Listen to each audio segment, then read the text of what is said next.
Today I am mixing up some of my most used homemade spice blends, so I thought I would take you along for that.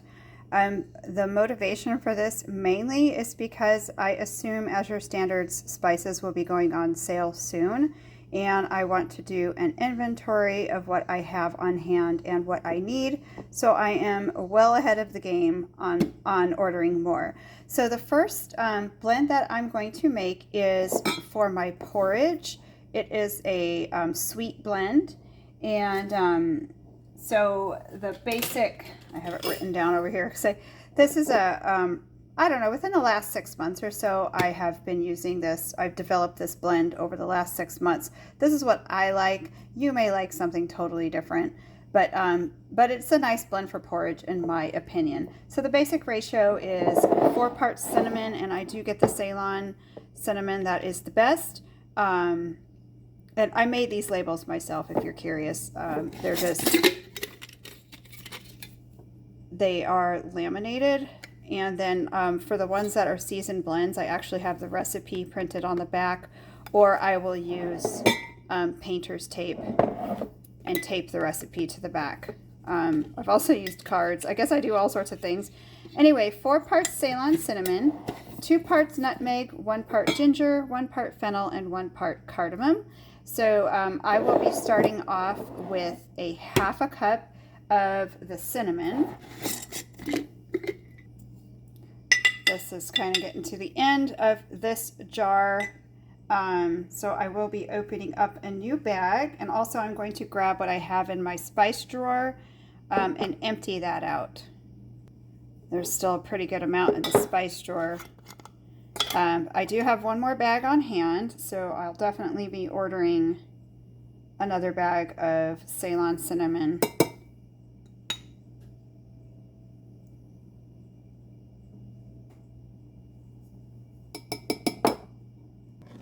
I'll do this off camera, but here is the bag, the new bag that I got from Azure Standard. 1/4 cup of nutmeg. I do have another bag of this. I just ordered it, just got it yesterday from Azure Standard.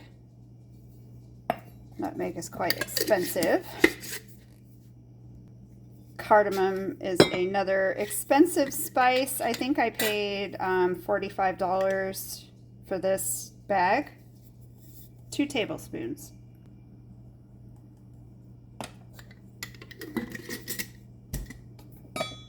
Two tablespoons of ginger. I always like to keep plenty of ginger in stock. About 3 pounds. I try to keep 3 pounds in stock because I do use it for ginger bath when I am not feeling the best. And also for, I'll make little balls, honey balls with ginger in them and other spices for just the cold and flu season. And then this is 2 tablespoons of fennel. And the last time I looked, Azure Standard did not have fennel. Maybe they will now. I don't know. But that's it for this mix. Let me get my wooden spoon here so I'm not clanking around in the camera. I just keep this in a mason jar handy. Actually, this one I just leave out on my counter because I use it every day and I haven't found a home for it yet. So for several months it's just been sitting out on my counter. I really need to find a home for it. But yeah, I just try to break up some of that ginger. When I put it in the jar, I do give it a good shake. This will fit in a pint mason jar with plenty of room to spare. So you could even make, you know, a half more. But anyway. Oh, and I use about 2 teaspoons of this per porridge serving. But like I said, you may prefer something different. This is just the combination that I really like. I believe us Americans do not get enough herbs and spices in our diet. So I really try to consume as many as possible. Okay, on to the next one. The next thing I am making is my homemade taco seasoning.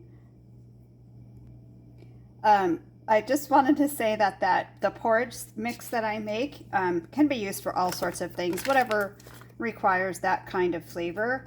But I don't know, you might want to try it with caution because it does have the cardamom and the fennel, and not everybody appreciates those flavors, but they're very good for you, so I definitely encourage that. This is my dry onion flakes. I have it in a bag here. A vacuum sealed bag, so it's kind of caked together. Okay, I'm going to do that off camera. I'm going to use up what's in this jar first, so there's just a little bit left, and I need a half a cup of the dry onion flakes. I'm also going to grab what is in my spice drawer.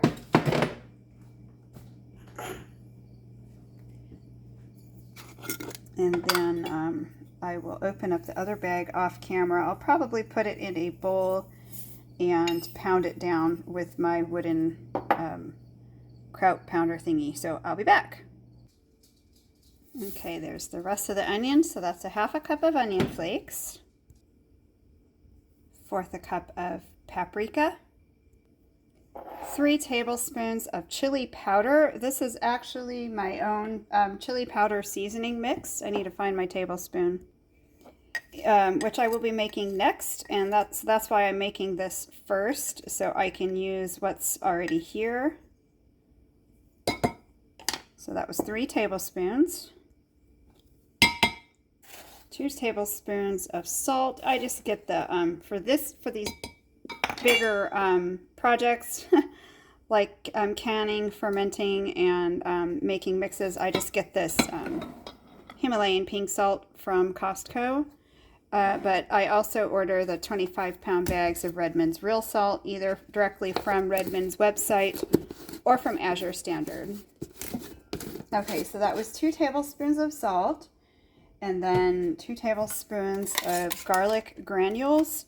The difference, if you don't know, between the granules and the powder, a lot of people say garlic powder when what they really mean is the granules. So you can actually see little like fine grains of sand. The powder is just powder. It puffs, it puffs everywhere. But the granules don't puff as much, if that makes sense. So 2 tablespoons of that. 1 tablespoon of cumin, and I'm actually all out of cumin, so I definitely need to order this. I'm out of the cumin powder. I have the seeds, which sometimes I will roast fresh and grind them, which is absolutely delicious. But yeah. 1 tablespoon of oregano. This is my homegrown oregano, so I will turn the camera off because I don't really crush it up much when I store it. So I'm going to crush it up off camera. I guess I could show you how I'm crushing it. I just rub it between my fingers. If I'm doing a really large amount, I will use the mortar and pestle. That's the oregano. And then 1 teaspoon of cayenne pepper. This is not my homegrown cayenne. Oops, that's 1/2 tablespoon. This is not my homegrown cayenne. I actually just finished that not too long ago, so I need to grow some more. That's it for the chili powder. Now, just stir it up and obviously store it. So this is just like normal chili powder. I said chili powder, I meant taco seasoning. And if you want to make it like the packets of taco seasoning, then you would also add some cornstarch, 1/4 cup of cornstarch to this recipe. And then for every pound of ground meat, like ground beef or ground turkey that you're using, you use 1/4 cup of this, which is pretty strong. So you might actually start with 2 tablespoons. And then also some water. So like add 1/4 cup of water to your cooked ground beef, and then 2 tablespoons of this. and that the water will help to thicken it, you know, because there's going to be cornstarch in it if you want to make the seasoned packets. So a fourth a cup of this would be a seasoned packet, but it's pretty powerful. But I do use all Azure standard seasonings, which are definitely a lot higher quality than the normal stuff at the grocery stores. Anyway, start with 2 tablespoons of the mix per pound of ground beef and a fourth a cup of water. Let it simmer. See how that goes for you, and then you might want to add 1 or 2 tablespoons more. I still have some taco seasoning from the last time I made it. So how I work that is I just dump it into a plastic baggie, kind of squeeze the air out a little bit, pour the container with the new stuff, and then I put the little baggie right on top. So I know that's just the way I've always done it. So I know automatically to use the baggie first. Since the baggie is in there, I know what that means. And if for some reason it won't fit, I'll put a tape on top, a blue painter's tape, and say, use up whatever first. So for example, if I vacuum seal a seasoning into a jar and I have like a bag of the seasoning outside of the jar, then I'll say use bag in bucket number 2 first. I have buckets that I store stuff in, and all my buckets are labeled. And anyway, that way I just keep track and do the first in, first out with those. I do have a little bit of chili powder left as well, but I am going to make another batch. And a fourth a cup of paprika. I forgot, I usually multiply this recipe by 4. So I am doing 1 cup of paprika.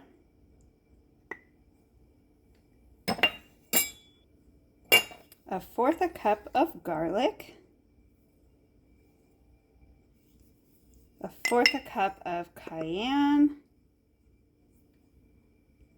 I do vacuum seal, you can hear that opening, my spices, my stored spices, the ones that are in mason jars. I vacuum seal them into the mason jars. So this is going to be the rest of my onion granules, and it is a fourth a cup. So that's what was in the mason jar, and this is what is in my spice drawer. So I just have a little bit left, but I do have another full bag that I'm going to put into the mason jar and vacuum seal. Now, here's where I'm going to have to use the mortar and pestle. I just have a small one. I really should get a bigger one, but I need a fourth a cup of oregano. And normally the oregano is measured a lot when it's a lot smaller than this. So I'm going to break it up before I measure it.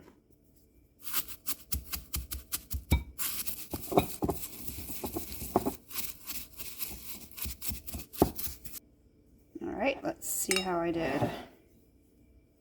Oops.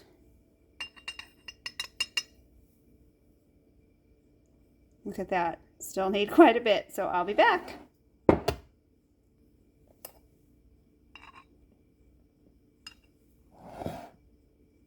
Okay, that is pretty close. I'm calling it good. I do try to pick out the bigger sticks. That's what happens when you process things yourself.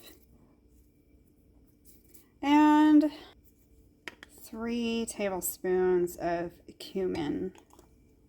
So this is a no salt chili powder blend, which I don't think chili powder normally has salt in it. That's it for this.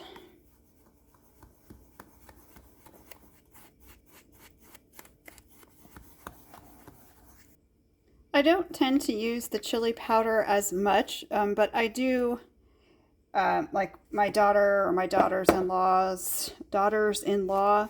they will get some from me from time to time. So I am going to vacuum seal this jar so it can stay as fresh as possible. If it doesn't all fit in here, which it looks like it's getting pretty close. If it doesn't all fit in here, I'll just put whatever remains into the jar that already has a little bit left. So I'll just mix the two together. Okay, I don't want to fill it too full.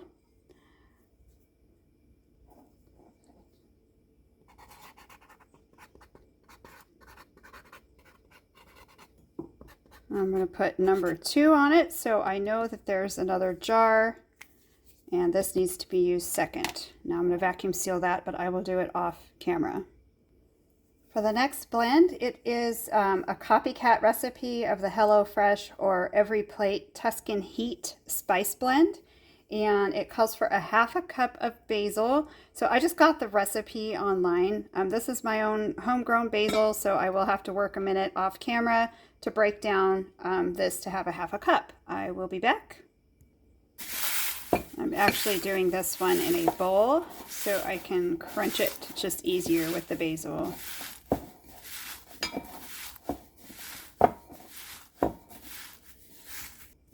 You can also just blitz it a few times in a coffee grinder, an electric coffee grinder that's not the burr, but just the blade, which I have. I use it for mostly for flaxseed, sometimes for oats.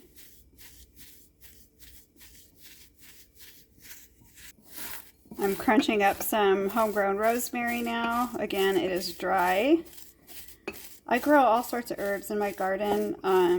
The rosemary and oregano and thyme and basil. Well, the basil's not a perennial, but the perennial herbs that I grow, especially the Mediterranean ones, they just grow really well here in southwest Missouri. And then I do grow basil as an annual. I know I grow other ones, but I can't think right now. You know, of course, like calendula and echinacea and comfrey and yarrow and lemon balm, peppermint, all sorts of stuff. But it was a terrible gardening year, but the herbs did good at the beginning of the season, so I was happy to at least get some. And these are still from last year, so that's great that I have that. Okay, so it is a 1/2 cup of the basil, 1/4 cup of oregano, and I did that already off camera. 1/4 cup of rosemary,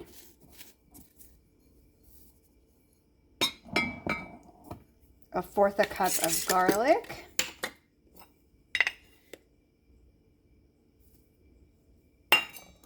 2 tablespoons of cayenne, and 2 tablespoons of fennel. I will do the fennel first. I love fennel. Oh, I grow fennel in my garden as well. I know that's off camera, but I think that the red pepper flakes would be good in here instead of the cayenne. But, you know, the copycat recipes that I found, they were all the same, and they all called for cayenne. So none of them said red pepper flakes. All right, that is the basic recipe. So that would be 4 parts basil, 2 parts rosemary, 2 parts oregano, 2 parts garlic, 1 part cayenne, and 1 part fennel. Adjust that in any way you want to suit your needs for quantity, and also, you know, adjust the actual measurements. This is still pretty chunky, isn't it? I might blitz this one in a dry blender, not my coffee grinder, because this is quite a lot. I think I will. I'm going to throw this in a dry blender and blitz it real quick.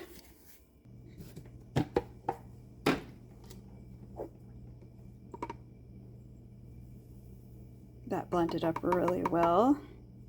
I like the fine powdery consistency. Trying not to spill it. A little bit more in here. All right.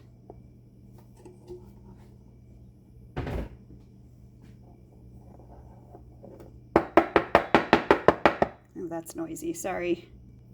All there's that one done. There's one more that I make that I actually sell, so I'm not going to show that one, but it is a vegan, I call it Chix powder, C-H-I-X.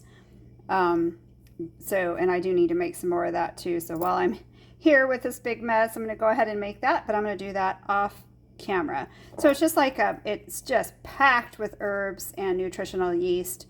It's very delicious. I actually like to put it on popcorn, or if I get like organic tortilla chips from Costco, I'll put some tortilla chips in a Ziploc bag and sprinkle the seasoning over and give it a little shake, and then it just tastes like obviously not nacho cheese, because it's not a nacho cheese flavor, but it's just good. It gives you a nice flavored tortilla chip. And then of course in chicken noodle soup, whether there's chicken in there or not, soups and stews and all of that, it's super good, and packed with all sorts of herbs, so we can get as many herbs in our diet as possible. So, okay, and I also do an Outback steak blend, but I saw that I had so much of it already that I just I don't need to make one. So, but there are several Outback steak blend copycat recipes on the internet, and that's what I did. I just looked up a few renditions, a few different recipes, and then made my own out of what I thought we would like. And there is some turmeric in here. Some of the recipes had turmeric and some didn't, but I like to have turmeric as much as possible. There's turmeric in my Chix seasoning blend as well. But that's all I'm going to share for today, you guys. I hope this helps somebody. Making your own spices is so cost effective. Buying them in bulk from Azure Standard. I'll put a link to Azure Standard below if you've never heard of them, but they kind of, their popularity really ballooned during 2020. So I've been ordering from them for about 20 years, and I love them so much. When I first started ordering spices from them about 20 years ago, I actually had to adjust a lot of my recipes because their spices are so powerful, and they don't irradiate them, however you say that, which I really appreciate. And they also source as highest quality as possible. They care about where they're getting their stuff from. So it's definitely not the $1 a bottle spice bottles. You know what I mean? It's they are just so full of flavor and life. And that's what I try to consume. So I will put a link to them below if you're interested or have never heard of them before. And if you have any questions about that, just let me know. And if you want to share, if you have a spice blend that you love, let me know. One that I am working on is a pumpkin spice blend for coffee or tea, but I'm going to freeze dry. I have some pumpkin puree from pumpkins I grew last year. They were the Long Island cheese variety. I have that in my freezer, and I actually want to take that out of the freezer and freeze dry it, blend it into powder, and then make some kind of a pumpkin spice mix for coffee. I'm not sure how. I've got an idea formulating in my head, so that might be something to talk about in the future. But if you have favorite mixes, please share them below. I do have other mixes, but these are just the ones that I use frequently enough that I actually depend on them. So thanks for watching. Have a great day.